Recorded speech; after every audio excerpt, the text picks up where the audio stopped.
দেশের সমস্ত লড়াই সংগ্রামে সাধারণ মানুষ রক্ত দেয়, প্রাণ দেয়, সুবিধাটা ভোগ করে কিছু উঁচু তলার লোকেরা।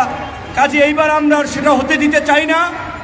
আমরা আম জনতার নেতৃত্ব প্রতিষ্ঠা করতে চাই, নাগরিকদের অধিকার প্রতিষ্ঠায় সাধারণ মানুষকে নেতৃত্বে বসাতে চাই, ভালো মানুষকে ভোটের মাধ্যমে নির্বাচিত করতে চাই। তাই আগামীতে যে জাতীয় নির্বাচন হবে, স্থানীয় নির্বাচন হবে, আমরা চাই প্রত্যেকটি এই নির্বাচনে এই গণ অভ্যুত্থানের শহীদ এবং আহত পরিবারের লোকেরা নেতৃত্ব পর্যায় থেকে তাদের স্বজনেরা সেই নতুন বাংলাদেশ বিনির্মাণ করার জন্য, ফ্যাসিবাদ মুক্ত বাংলাদেশ বিনির্মাণ করার জন্য জীবন দিয়েছে, সেই বাংলাদেশ বিনির্মাণ হোক তাদের হাত ধরে।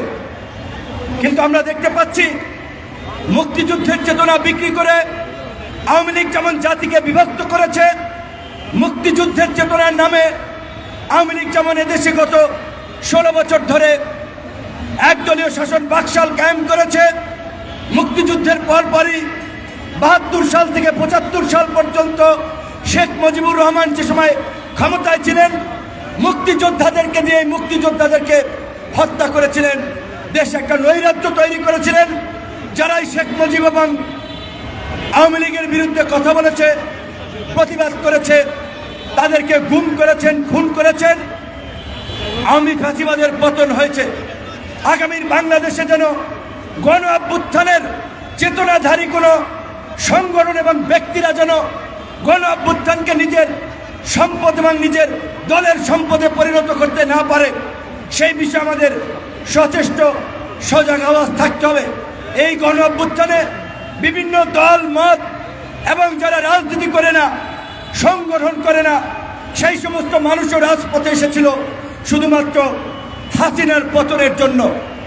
কাজে আজকে যারা এই হাসিনাকে আবার পুনর্বাসন করতে চায়, আওয়ামী লীগকে পুনর্বাসন করতে চায়, তাদের বিরুদ্ধে আমাদেরকে রুখে দাঁড়াতে হবে, যেমনিভাবে আমরা ফ্যাসিবাদের বিরুদ্ধে রুখে দাঁড়িয়েছিলাম। আমাদের পরিষ্কার কথা, এই প্রায় 200 শতাধিক মানুষ জীবন দিয়েছে, অর্ধ লক্ষ মানুষ আহত হয়েছে, পঙ্গু হয়েছে, অঙ্গহানি হয়েছে।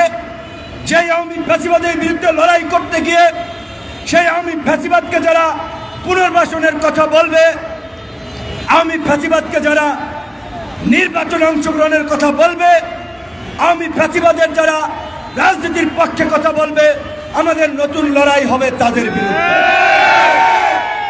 বড় বড় রাজনৈতিক দল, বিএনপি, জামাত সহ সমস্ত রাজনৈতিক দলকে বলবো, আওয়ামী লীগের প্রশ্নে আপনাদের অবস্থান কি আপনারা পরিষ্কার করুন।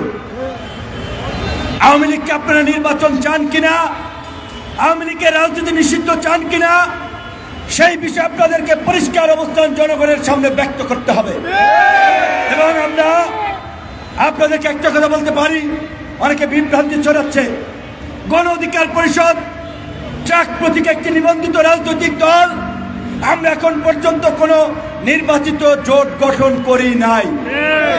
যদি কোনো দল ভোটে জেতার জন্য, ক্ষমতায় যাওয়ার জন্য আওয়ামী লীগের সাথে আঘাত করতে চায়, আওয়ামী লীগকে সুযোগ দিতে চায়, প্রয়োজনে আমরা এই দেশের এই গণ অভ্যুত্থানে অংশগ্রহণকারীদের মতো সাধারণ কৃষক, শ্রমিককে নিয়ে আমরা আগামীতে নতুন রাজনৈতিক জোট গঠন করব। ভোটের মাঠে এই সাধারণ মানুষের প্রতিনিধিত্ব নিশ্চিত করার জন্য আম জনতাকেই নেতা বানাবো, মনোনয়ন দেব।